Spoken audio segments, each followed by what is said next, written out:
नमस्ते, ओम शांति। भाइयों तथा बहनों, हमारा नाम डॉक्टर केयूर बुच है and I am an orthopaedic and trauma surgeon based in UK, USA and currently in India. और आज हम ऐसे समस्या के बारे में बात कर रहे हैं कि करीब 20 करोड़ भारतीय हर साल, that is 200 million out of 1.25 billion population, यानी हम 125 करोड़ भारतीयों में से 20 करोड़ लोगों को ये तकलीफ़ कभी न कभी होती है और होनी ही है। ऐसे आरोग्य के एक प्रॉब्लम के बारे में बात करने जा रहे हैं। ये कोरोना समय है, हम घर में बैठे हैं ये वीडियो रिकॉर्ड करते हुए, फिर भी हमने मास्क पहना है और कुछ क्षणों के बाद ये मास्क हम निकाल देंगे क्योंकि कमरे में हम I am on my own, but I am wearing the mask to show कि well fitting mask on the nose and face is very very important. और हो सके तो डबल मास्क पहनिए क्योंकि कोरोना हमारे साथ काफ़ी लंबे समय के साथ रहना है। जैसे हमें कोरोना से डरना नहीं है मगर चौकन्ना रहना है, उसी तरह बाकी के हेल्थ प्रॉब्लम से भी डरना नहीं है और चौकन्ना रहना है। क्योंकि ये जो हमने 20 करोड़ भारतीयों को जो हेल्थ प्रॉब्लम होता है हर साल, उसके बारे में बात करी, वो है क्या।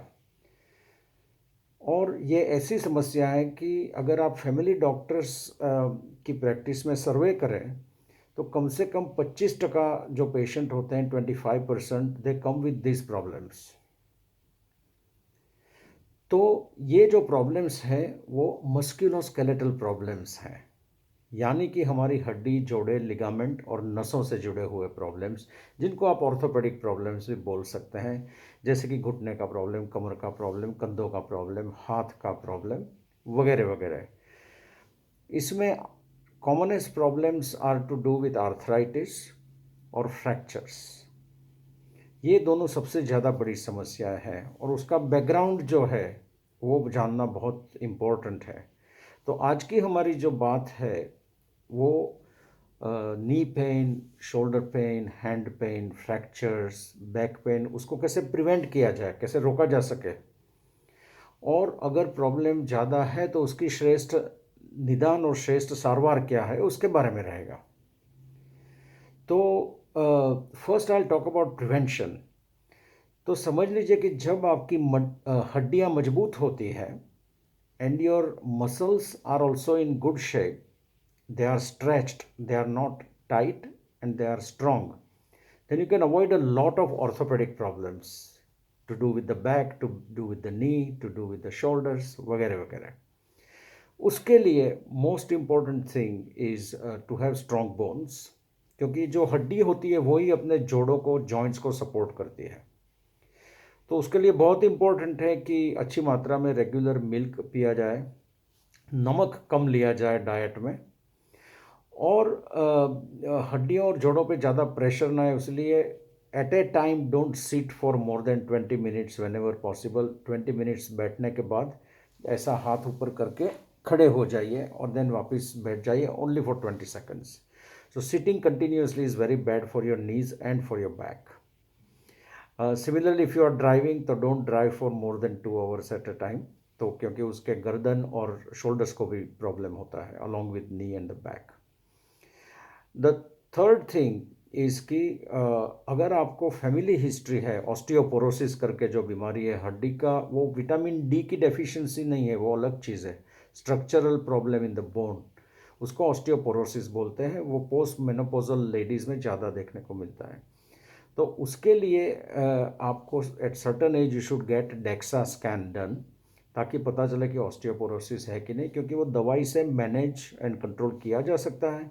अगर ऑस्टियोपोरोसिस का निदान नहीं हुआ तो आपका हिप फ्रैक्चर, रिस्ट फ्रैक्चर वगैरह का, और कमर की जो मणके हैं उसका दब जाना और उससे ऐसी पोस्चर में आ जाना, वो सब रिस्क रहते हैं। So always focus on getting diagnosed properly for osteoporosis. Don't be frightened of doctors like me. Don't be frightened of hospitals. We are there to help you. ठीक है। फिर दूसरी बात जो काफ़ी कॉमन प्रॉब्लम है आर्थराइटिस का, जो घुटनों में काफ़ी दिखने को मिलता है, you will be surprise to know कि पार्टली इट इज़ प्रिवेंटेबल। कुछ मात्रा में घुटने के प्रॉब्लम को प्रिवेंट किया जा सकता है। कैसे? अपने घुटनों के पीछे हैमस्ट्रिंग करके मसल ग्रुप आता है, वो टाइट होने से घुटनों पे प्रेशर बहुत बढ़ता है। तो आपको डेली आपके लाइफ में, क्योंकि हम लोग ज़्यादातर चेयर या तो सोफ़ा पर बैठते हैं, ज़मीन पे बैठना करीब करीब बंद सा हो गया है, तो हमारे हैमस्ट्रिंग मसल, ये जो ज़मीन पर बैठने वाली पालती वाली पोजीशन है, उसमें हमारे हैमस्ट्रिंग मसल टाइट में से स्ट्रेच होते हैं। मगर हम ऐसे ही बैठे रहते हैं तो हैमस्ट्रिंग मसल टाइट हो जाते हैं।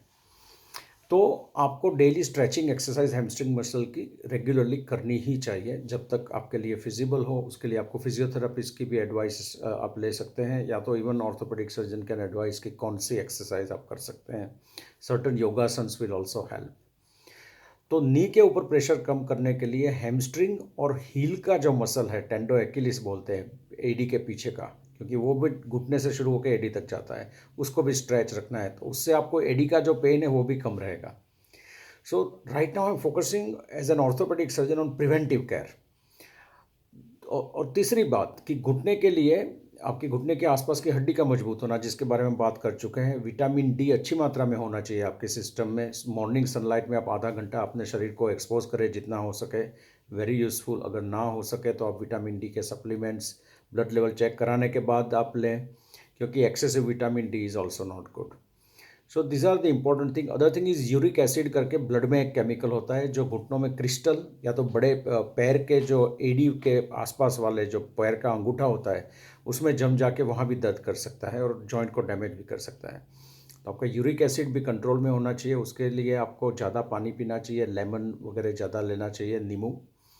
अच्छा, तो ये सब बेसिक प्रिवेंटिव केयर की बात हुई। अगर आपको डायबिटीज़ है तो आपको फ्रोज़न शोल्डर का रिस्क बहुत बढ़ जाता है, और जो फ्रोज़न शोल्डर डायबिटीज़ वाले दर्दी को होता है वो बहुत सीवियर होता है, और काफ़ी टाइम्स फिजियोथेरेपी के बावजूद वो अच्छा नहीं होता है, तो उसके लिए फिर लेज़र से प्रोसीजर करके उसको क्योर करना पड़ सकता है। तो आपके डायबिटीज़ को कंट्रोल करिए तो काफ़ी आपकी जॉइंट्स वगैरह के प्रॉब्लम्स कम हो जाएंगे।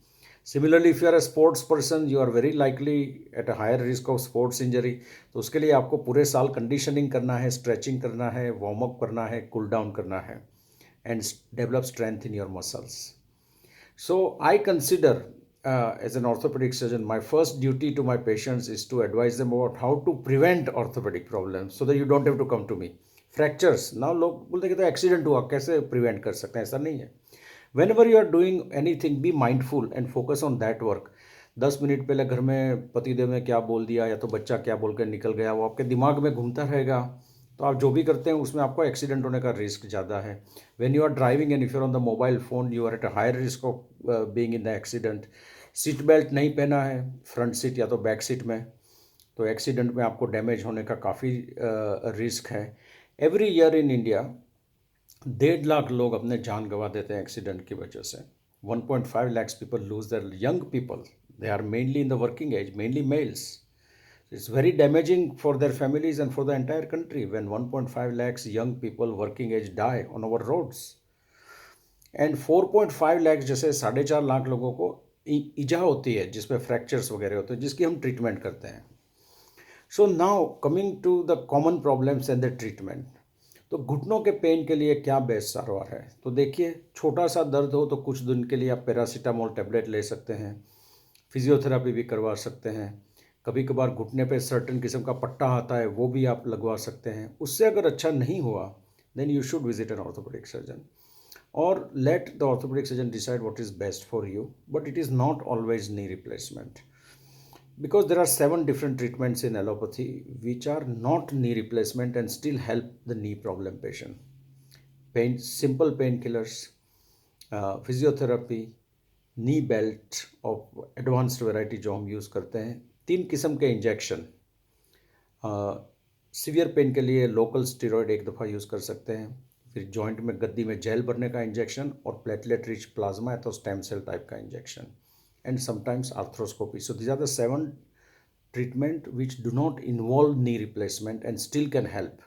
Another one is weight reduction, बहुत important है नी प्रॉब्लम्स, एंकल प्रॉब्लम्स और कमर के प्रॉब्लम्स के लिए। तो ये कुल मिला के 7 approaches 7 approaches without knee replacement that can help knee problems.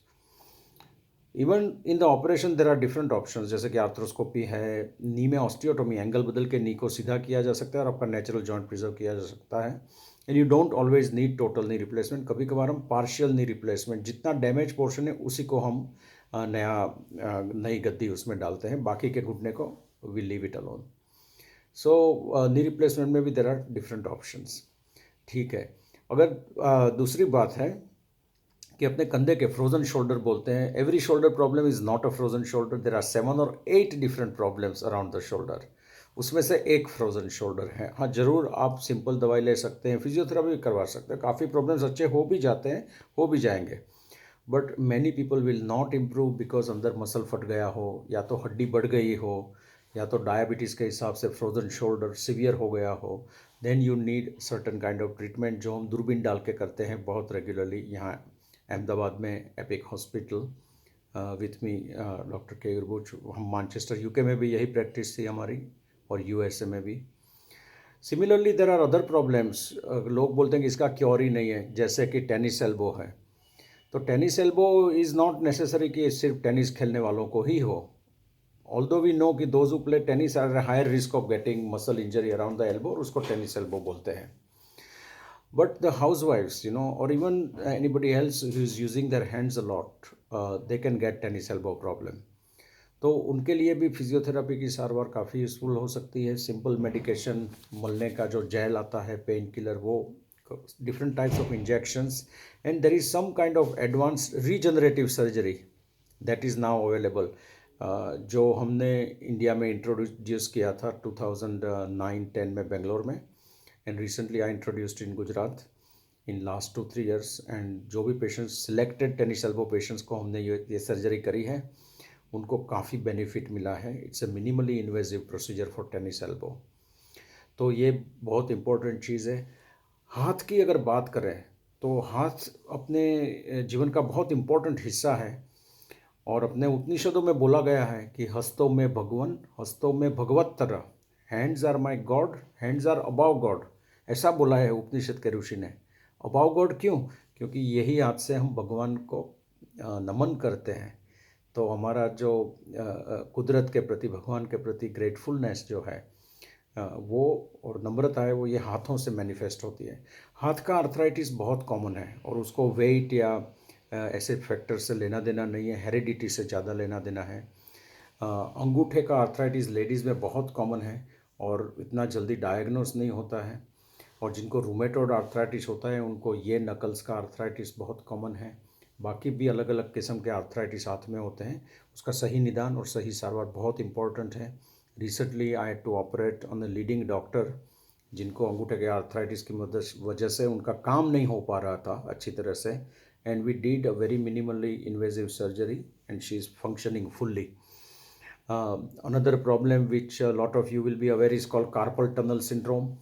जहाँ नस दब जाती है, तो शुरुआत के टाइम में उसको हाथ में पट्टा लगाने से काफ़ी पेशेंट्स को अच्छा हो जाता है. उसके लिए इंजेक्शन स्टेरॉयड का हम नहीं यूज़ करते हैं, क्योंकि स्टेरॉयड से वो नस के ऊपर डैमेज होने का रिस्क रहता है.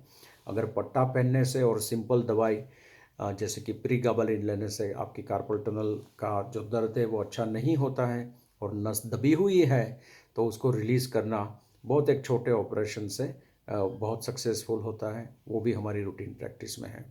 फ्रैक्चर के बारे में लोगों को काफ़ी कन्फ्यूजन और डर रहता है कि हम तो एक्सरे दिखा देते हैं कि ये हड्डी खिसकी हुई है, तो उसको वापस करने के लिए सर्जरी करनी ही पड़ेगी. मगर ऐसा नहीं होता है. काफ़ी हड्डियाँ अपने आप जुड़ जाती है, अगर साइड पोजीशन में अलग अलग हो तो भी. अभी एग्ज़ाम्पल के तौर पे एक बहुत लीडिंग डॉक्टर साहब हैं गुजरात के, उनको एक ऐसा फ्रैक्चर है कि सभी ने बोल दिया कि ऑपरेशन ही करवाना पड़ेगा. मैंने बोला कि करंट बेस्ट एविडेंस जो है हमारे ऑर्थोपेडिक में, और मेरा जो 35 इयर्स का एक्सपीरियंस है ऑर्थोपेडिक्स में, उसके बेसिस पर हम बोल सकते हैं कि you will get better without surgery. अभी ये बात को 6 हफ्ते हो गए, and he is already back practising, and he is having physiotherapy at home but no surgery. But कुछ ऑपरेशन, कुछ फ्रैक्चर ऐसे होते हैं कि जिसमें सर्जरी कंपलसरी है, जैसे कि हिप का फ्रैक्चर हो, और certain kinds of fracture around the wrist, और कुछ फ्रैक्चर जो घुटनों के आसपास हो या तो पैर के पंजे के एडी के आसपास हो, तो ऐसे फ्रैक्चर्स में, और कमर के कुछ फ्रैक्चर्स हो कि जहाँ करोड़रज्जु दब रही हो, तो उसमें सर्जरी का काफ़ी रोल आता है। एंड वी डू दो surgery with the latest equipment and the latest operating theatre, क्योंकि जो हॉस्पिटल में आपके डॉक्टर साहब ऑपरेशन करने जा रहे हैं वो भी बहुत इम्पोर्टेंट है। तो हमारे पास पूरा कार्डियोलॉजी हार्ट का सेटअप है, किडनी के लोगों के लिए सेटअप है, कैंसर के डॉक्टर पेशेंट्स के लिए सेटअप है, प्लास्टिक सर्जरी, वास्कुलर सर्जरी, सब कुछ अवेलेबल है। तो अगर रोड एक्सीडेंट हुआ तो सब एक साथ न्यूरो सर्जरी मिल के पेशेंट को अच्छा कर सकते हैं, तो उससे रिकवरी जल्दी होती है। मोस्ट इम्पॉर्टेंट थिंग, ये जो मैसेज हमारा है आज का, कि आप डॉक्टर्स या हॉस्पिटल से घबराइए मत, क्योंकि घर बैठ के परेशान होना और अपने रोग को ज़्यादा और ज़्यादा बिगड़ने देना, उसमें कौन सा भला अपना कर रहे हैं हम। तो कुछ लोग ऐसे होते हैं कि हॉस्पिटल आते हैं, कार पार्क से वापस निकल जाते हैं, मुझे डर लग रहा है। तो मेरी रिक्वेस्ट है कि आप रोग से डरें, आप बीमारी से डरें, डरना डॉक्टर्स और हॉस्पिटल से मत डरें। We are there to care for you. और ऑर्थोपेडिक प्रॉब्लम्स हमारी पूरी ज़िंदगी में हमारे साथ कभी ना कभी तो आने ही वाले हैं, क्योंकि आज लोग ज़्यादा जीते हैं, और क्वालिटी ऑफ लाइफ, इंडिपेंडेंस और पेन फ्री लाइफ के लिए we have so many different treatments जो हमने बताया। और ये सिर्फ मैं मेरे पेशेंट्स के लिए नहीं बता रहा हूँ, हमने हमारे 89 ईयर ओल्ड मातोश्री का भी ऑपरेशन अभी रिसेंटली यहाँ एपिक हॉस्पिटल अहमदाबाद में ही करवाया, कोरोना टाइम्स में। क्यों? क्योंकि क्वालिटी ऑफ लाइफ और पेन फ्री लाइफ का इश्यू था। So any orthopaedic problems, feel free to contact us any time. हम फेसबुक पर हैं ऑर्थो DR केयूरबुच, इंस्टाग्राम में भी हैं बेस्ट ऑर्थो सर्जन, और ट्विटर में भी हैं बेस्ट ऑर्थो DR। एंड अंत में हम ब्रह्मा कुमारी ऑर्गेनाइजेशन का बहुत धन्यवाद करते हैं कि इन्होंने इतना अच्छा जनसेवा का काम, ये वीडियोस मेडिकल फील्ड का सही लेटेस्ट इन्फॉर्मेशन आप तक पहुंचाने के लिए जो महायज्ञ शुरू किया है, उसमें एक छोटा सा कंट्रीब्यूशन मेरे एक्सपीरियंस के थ्रू देने के लिए मुझे भी एक, I am also grateful. And I hope this helps you understand कि मस्कुलोस्केलेटल और ऑर्थोपेडिक प्रॉब्लम्स से कैसे बचना, और अगर प्रॉब्लम्स होते हैं तो कौन कौन सी सारवार अवेलेबल हैं और वो सारवार क्यों ज़रूरी है। सबसे इम्पोर्टेंट लास्ट मैसेज कि सही निदान बहुत इम्पोर्टेंट है। Timely diagnosis and accurate diagnosis is very important. Spend some time and resources for that, तो ट्रीटमेंट भी अच्छी होगी। नमस्कार, Om Shanti from doctor Keyur Buch, orthopedic surgeon, Ahmedabad and UK।